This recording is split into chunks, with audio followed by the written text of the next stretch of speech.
Hello, everybody, and welcome to the 100-Year Real Estate Investor. We're your hosts, Jake and Gino, and this is a show dedicated to long-term personal financial engineering. Gino, how's it going? Jake, you like the shirt today?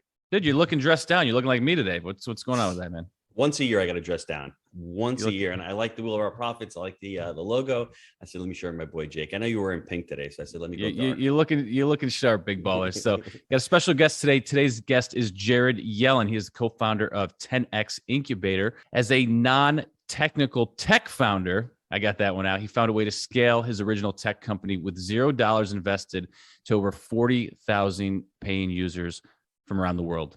So without further ado, Jared, welcome to the show. Hey guys, thank you. Honored to be here. I love what you're doing. I love the message. This is something that everybody needs. Like, the level of financial literacy is extremely poor. And I hope that parents are listening to this with their kids, because they need to learn this through osmosis so they can have a long-term vision on what their financial future is. So ask me anything. I'm here to answer questions. Let's rock and roll. Awesome. So before we get into it too much, tell us a little bit about the incubator, because it's such a fascinating thing that you have going on before we get into some long-termism. Yeah, I'd love to. So I'm what you call a non-tech founder. So there's not an engineering bone in my entire body. I know how to write marketing copy and I know how to sell. Almost 11 years ago, though, I launched a company called Synduit. And my vision for Synduit was to build the simplest marketing software in the world and then pre-populate it with content across every major industry, and then sell it to small business owners, a true done-for-you marketing solution for chiropractors and yoga instructors and real estate professionals and financial service professionals. And in my mind, this was genius. I'm like, there's no one doing this, but I didn't know where to start. Like, I'm a non-technical tech founder. So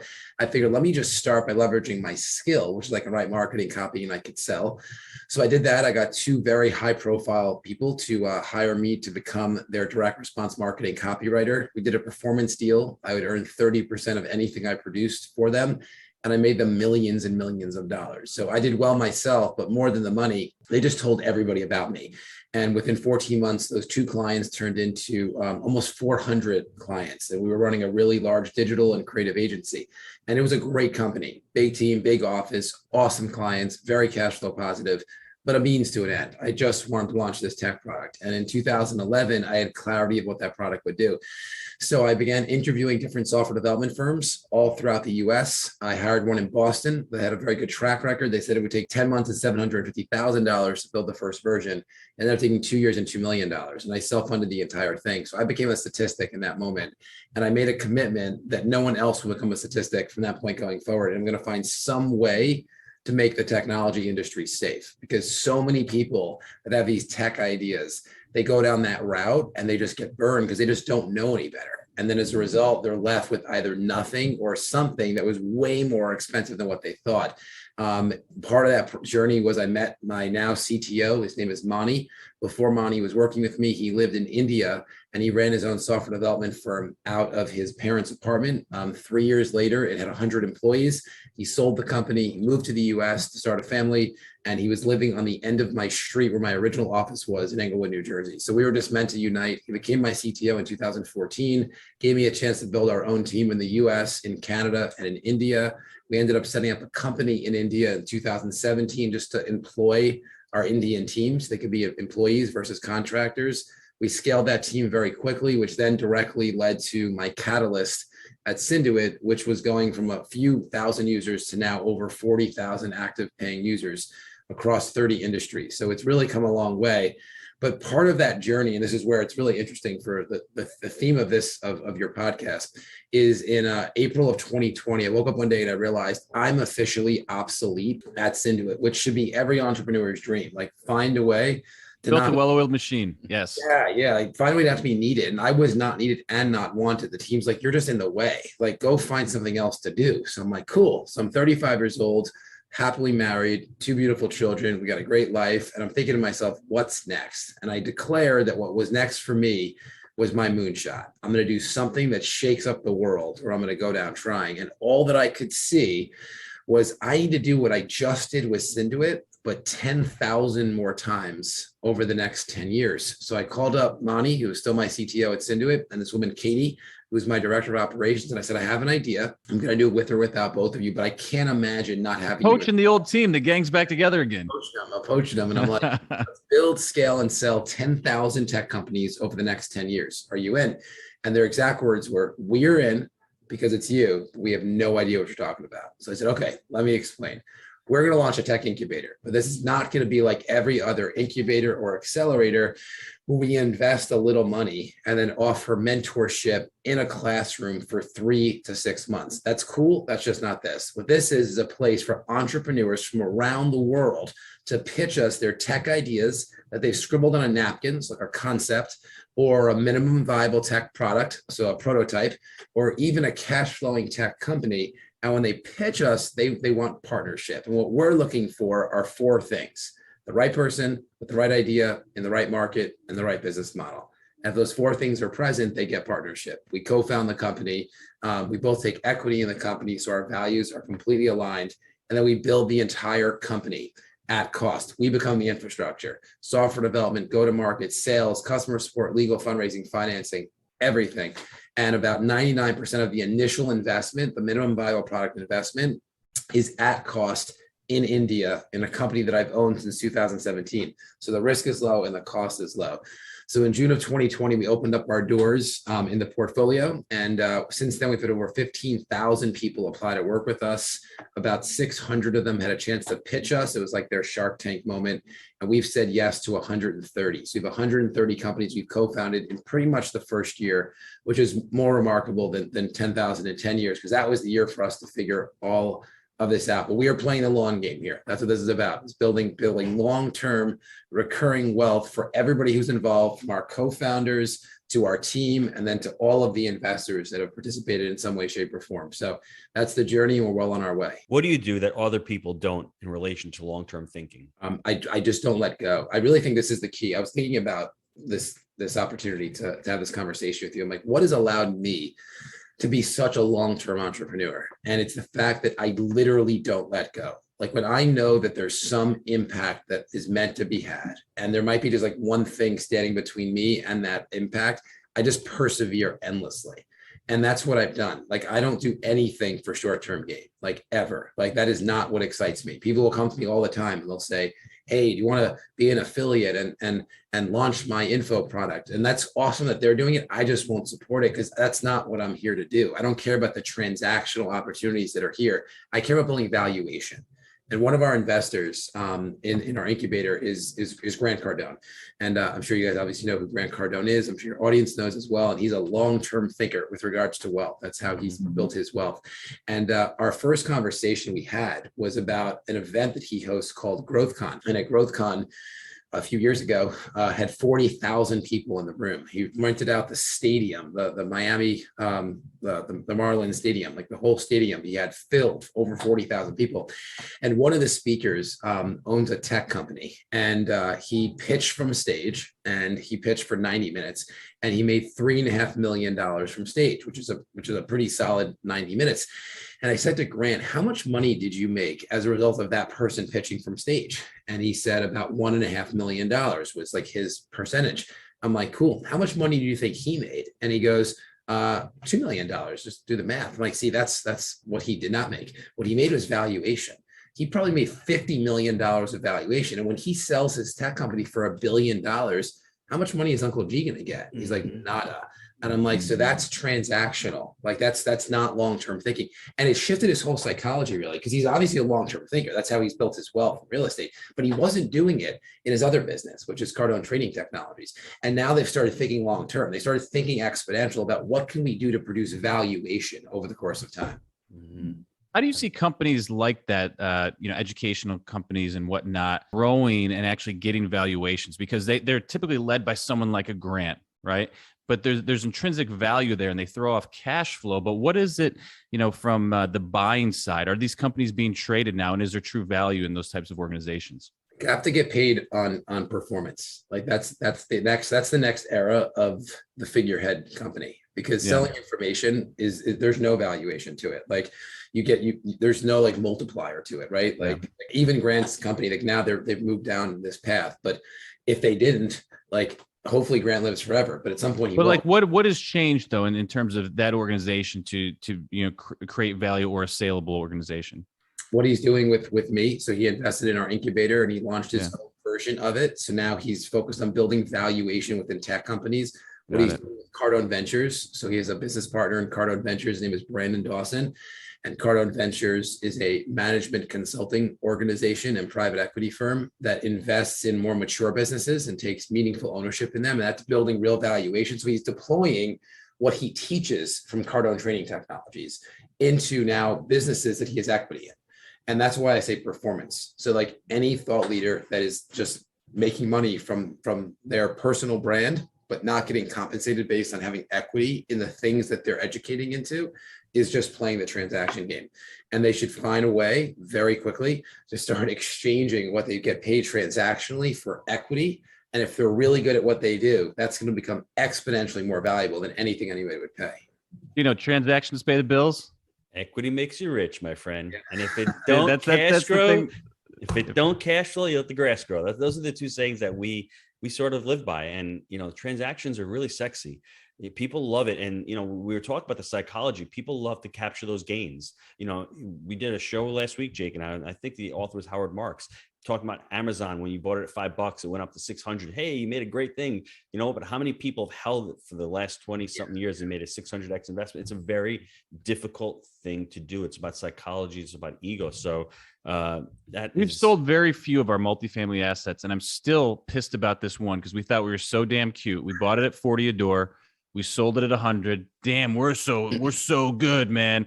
Easily worth 150 a door right now, and I feel like an asshole. We caught half the run up on it, and it's just like, what the hell are we doing, man? Jake, can I give you a little advice on that one? I'm going to sing a little something to you, Jake. Oh, let shit, it go, let it go. No, I'm not letting it go. I'm learning from that shit. Okay, I'm learning from that shit. Hey, and kudos to you. You took the stodgy old Cardone there, you know, Mr. Real Estate, and you expanded his mind clearly. So you know, you're an educator as well, man. So when we met, so it's interesting because I was already doing all this, and then he heard about me, and he's like, "This dude is crazy, or he's on to something." But I gotta meet him. So they invited me to come to his office about 9 months ago from the time of this interview.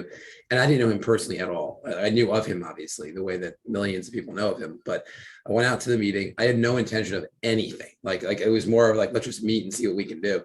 But I had like no plan. There was like no proposal. Like there was nothing. It was just a meeting. And we ended up meeting for 4 hours, actually. It was a long meeting. And it was a meeting talking about values, our desire to create an even playing field, our family. Like it was like depth. Like I got to really got to know Grant, like as a husband, as a father, and as a leader within his organization. And about an hour into the meeting, he said to me, "Jared, that chair you're sitting in right there, my sales team sells that chair for $100,000 an hour. And people make the investment. And then I put the money into my foundation, because he's a foundation that helps children that don't have a father figure, because that was his life. And people come out and they have an hour with me, and they can do anything they want in that hour. They could pitch me, they can ask me for advice, we can have lunch together. Like it's their hour. And here's what I know. You didn't spend 100 grand to sit in that chair because I invited you here, and you're not asking for anything. So I'm going to ask you for something." And he stood up. He said, "I want to support you. I want to invest in you. And I want to build, scale, and sell 10,000 tech companies over the next 10 years. So he did. He invested, and he ended up launching his own version of an incubator with us as well. But the reason why I believe he said that is I said to him, "Grant, your real estate thing is cute and tech is sexy." And he wants sexy. I think that's what the trick Dude, was. you're feeding the ego, man. Good for you. Love that. Jared, take me back to the time. Young Jared, short-term mindset. When was that pivotal moment when you went from that short-term mindset and it just translated over to the long-term mindset? There's a story, there's a part of your life that you can remember. So it actually had nothing to do with wealth. It was so when I was in college, and I still am pretty intense, but I was fanatical about fitness. So I was a natural bodybuilder that never competed. It was just for me. And I'd go to the gym for hours every day, and I'd wear sweatpants and a sweatshirt. No one had any idea what I looked like because it was all baggy clothes, but I was a beast and I was really strong. And I would incline bench press over 400 pounds. And for those of you who don't know, that's a good push. Yeah, 4 plates. It was big. And I used to find the smallest person in the gym at the time, because I had, by the rule of the gym, was somebody had to spot you if you were over 2 plates. So I had 4. So I would find the smallest person in the gym or a female. And I hope you got 2 of them, put them on each side. That was what I didn't do, because that would have made it, that would have given me an out. So I had the smallest person standing there who I know could not help me. And they freak out. They were like, "What do you want?" I'm like, "Just stand there," because I have to have someone. Bullshit. You're trying to pick up chicks. Come on, dude. And they're like, well, what happens if you get stuck? I won't be able to help you. And I'm like, well, that's why I won't get stuck, because you won't be able to help me. So I used to push weight like that. And then when my daughter was born, I one day was just playing with her and I stepped over one of her toys and my back went out. And I literally could not get up off the floor. Like, it was just out, and it's just wear and tear from that level of not thinking long term. And that was the moment where my whole psychology shifted. I'm like, this is not worth it. Like, I don't need to go that extreme. Like, I need to have a long term horizon on my health, my relationships. Me as an entrepreneur, I was one of those entrepreneurs that was willing to bleed to get to the outcome. And then I created this whole new criteria, which is I'm not willing to bleed, but I will sweat. And that's like my new filter. Like, is it blood or is it sweat? Because I don't want to bleed. I'll sweat. Like, sweat's healthy. So everything, my investments, like everything changed because I threw my back out when my daughter was like 6 months old and I couldn't pick her up. And I'm like, I don't want to ever do something for the short term that prevents me from having what I ultimately desire. Blame the Barbie doll. That's what it is. I got you, bro. Was your wife one of those chicks spotting you? Be honest. Is that how you hooked her or what? I would have freaked her out. I was a maniac. Yeah. I was nuts. Okay, so I want to speak to the younger guys here because ultimately so many, folks come on our team. They may, they want to get there, and we call it the get there-itis. What can you say, and especially for young guys, 25, 26 years old, come and join the team, and it's let's buy every freaking deal that we see, let's get everything in the door, and it's just this, it's short-termism. What can you say to these I don't want to call them kids, but it's generally, in our experience, the younger guys that come aboard that struggle with this, and it's good in a way because they're not satisfied, right? And that's what we like about them. But sometimes they try to push it to the point where it's like we could potentially make bad decisions. Getting a deal that's built in the 60s just because the price per door is right. That kind of example. What do you say to the younger guys out there? So you have to pick your hard. This is like not even just investing. This is life. Yeah. Like, pick your hard. And there's two routes of life.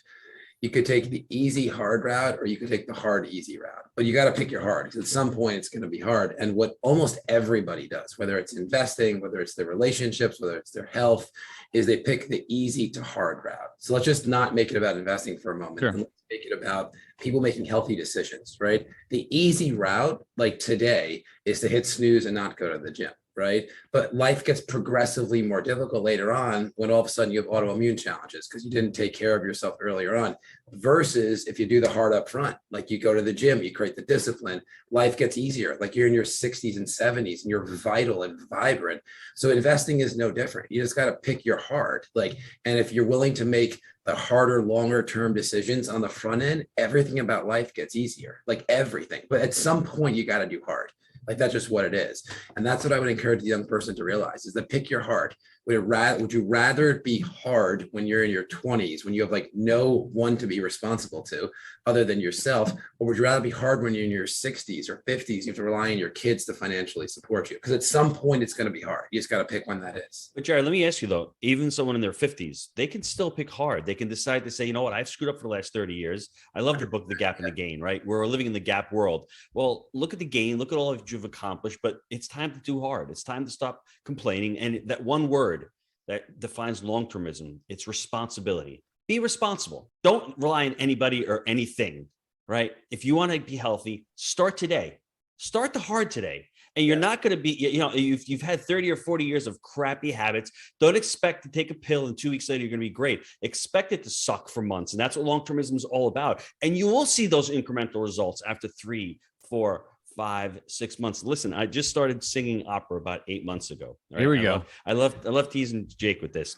And I've got a natural voice. I'm Italian. I'm a dramatic tenor. A name like Barbaro. Come on, and I'm natural. Did you see him coming out? He starts puffing the chest out when he's talking about the opera. That's his true passion right now. Here we go. But the reason why is I wanted to become a novice, and I wanted to suck at something. Because when my opera teacher has been singing opera for 40 years, he told me to sing something the first time. I want to start singing Guns N' Roses. I didn't know Enrico Caruso. I didn't know any of that shit. So I sucked, and I still suck because it's getting back down to the basics, back down to the foundations.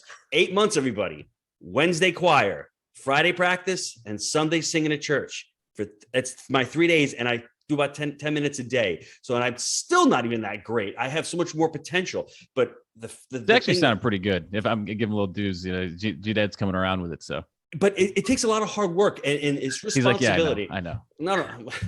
I'll rip it out for you later. But what I mean is it's about the responsibility. It's like Jared said, it's about the hard. I did the easy and putting in the hard work, putting in the effort, but understanding the long-termism, where you want to go, and ultimately being responsibility for your decisions. And I challenge everybody, don't make that excuse. I mean, easy to hard is great, but I love that hard to easy, because then once you start it and once you enjoy it, and expect to suck for several months, it's okay. We weren't born natural in anything. We've learned every single skill that we have, whether it's becoming an entrepreneur or becoming a better parent or becoming better at our health. This is all things that we can learn. So yeah, I actually tell people all the time, like, do something every month that humbles you, like something that like that you're not that good at. Like, you're like a rock star in one domain, like commit to doing something every month that you're actually like the weakest person in the room at, because it'll make you stronger where you're strong, because like it humbles you a bit, and then you end up flexing this new muscle, and eventually that new muscle builds and it gets really strong. So we do like these team challenges internally. It's the day of humble, and the team has to do something that humbles them that day, and then they share what that was, whether they can't dance for anything and they go do a dance lesson and they fall over their 2 feet, or singing or anything. It could be like playing a sport, anything. Do something that humbles you, because it makes what you're doing that you're really good at even better, because you're grounded. So I love that. Jared, last question for me. When you're talking to entrepreneurs or entrepreneur wannabes, what are some of the weaknesses that you see with entrepreneurs? They haven't burned the boats. Like they're not all in. And that is the reason why true. I actually talk about this with our founders often, because some of our founders, they came with a napkin. Like, that's it. It's like a concept on a piece of paper, right? And then I thought when you were saying that earlier, they literally were trying to sell a new napkin. I'm like, that's great. I mean, shit. I was like, I got you now, man. A little, it takes me a minute, but like, they scribble idea on a piece of paper, and then they come and they pitch us, and they end up being, it's a good idea. The person's right. It's an interesting market to enter into. It's a good business model. And we're like, let's co-found. And then we start to fundraise at a certain point. And we then fundraise, and the investors that are going to invest, they know the risk that we're taking, because like we are the infrastructure, like we are the company. So they recognize that, but they're like, what is the person with the napkin? What risk are they taking? Like, they're coming with a napkin. And it's so important that you burn the boats. Like, that's just so critical. Like, you got to be all in. Like, I tell our founders all the time, if you're in only if you get funded, then quit now, because no one's going to fund you if it's predicated on that. You need to be doing this with or without anyone or anything. And this is so critical for entrepreneurs to realize, like, dependency equals death. So if you're dependent on anything but yourself, you're going to die. And I actually believe that about personal relationships too, like personal, intimate relationships where there's a sense of dependency. It's not a healthy relationship. Like, you want 2 independent people coming together to produce more together than they could on their own. But dependency is like 1 + 1 = -1/2. Like, you're like leaning on each other too much. But yeah, any entrepreneur or someone that wants to step into entrepreneurship, burn the boats and just completely submerge yourself. It doesn't mean you can't be an employee by day and entrepreneur by night. Like, that's not what I mean. Like, that's cool. That might just be the practical path for you to get to where you want to get to. But you're like all in on entrepreneurship. Like that's where you're going. You have an entire game plan to make your side hustle your main hustle, and just jump right in. All right, tenor, vibrato, opera man, bring it home for us here.